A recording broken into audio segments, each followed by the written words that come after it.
بسم اللہ الرحمن الرحیم۔ السلام علیکم۔ پاک رہبر چینل سبسکرائب، لائک اور شیئر کریں۔ فرعون، آسیہ اور بچہ۔ یوکبد آج بہت پریشانی کے عالم میں ٹہل رہی تھی۔ وہ بار بار نظریں اٹھا کر آسمان کی طرف دیکھتی اور پھر سے ٹہلنا شروع کر دیتی۔ اچانک اسے ایک آواز سنائی دی۔ اس نے آس پاس دیکھا تو ادھر کوئی بھی نہ تھا۔ اس نے غور سے سنا تو آواز اور واضح ہو گئی۔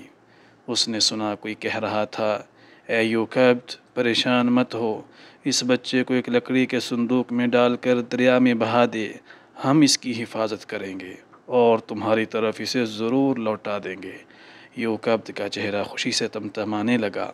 اس دور میں مصر پر ایک ظالم بادشاہ فرعون حکومت کرتا تھا۔ وہ اپنی رعایا پر بہت ظلم کرتا۔ اس نے یہ قانون نافذ کر رکھا تھا کہ آئندہ جس کے ہاں بھی کوئی بیٹا پیدا ہوگا وہ اسے قتل کروا دے گا۔ یوکبد اللہ کی نیک بندی اور سیدنا موسیٰ علیہ السلام کی والدہ تھی۔ حضرت موسیٰ علیہ السلام جب پیدا ہوئے تو وہ پریشان ہو گئی کہ کہیں فرعون کو یہ بات معلوم نہ ہو جائے۔ اگر اسے یہ بات معلوم ہو گئی تو وہ سیدنا موسیٰ علیہ السلام کو قتل کر دے گا۔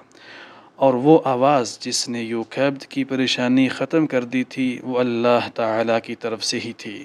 چنانچہ یوکبد نے ایک صندوق بنایا اور اس میں اپنے بیٹے کو لٹا دیا۔ اس نے اپنی بیٹی کو واحد رازدان بنایا اور اسے کہا کہ یہ صندوق دریا میں بہا آؤ۔ اس نے ایسا ہی کیا اور دیر تک کھڑی صندوق کو دیکھتی رہی۔ دوسری طرف یوکبد گھر میں بہت پریشان تھی۔ اس کے دل میں طرح طرح کے خیالات پیدا ہوتے، مگر پھر اسے اللہ کا وعدہ یاد آ جاتا اور وہ مطمئن ہو جاتی۔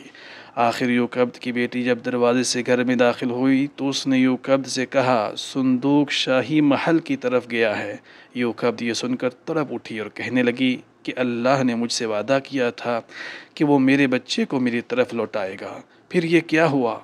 موسیٰ علیہ السلام کی بہن نے اپنی والدہ کو تسلی دی اور کہا کہ اللہ کا وعدہ برحق ہے۔ یوکبد نے کہا، وہ کیسے؟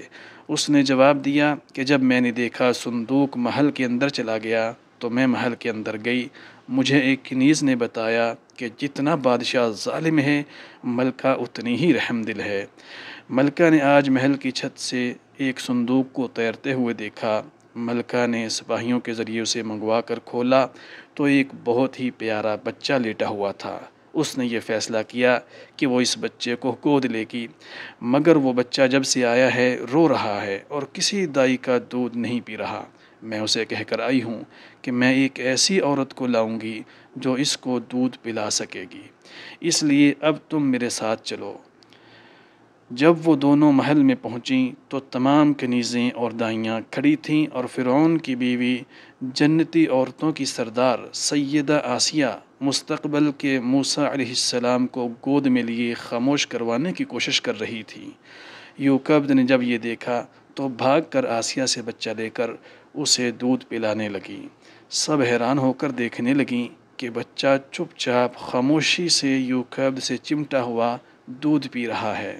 یوکبد نے اس کے فوراً بعد اللہ کے حضور سجدہ شکر ادا کیا کہ اللہ نے اپنا وعدہ پورا کر دیا۔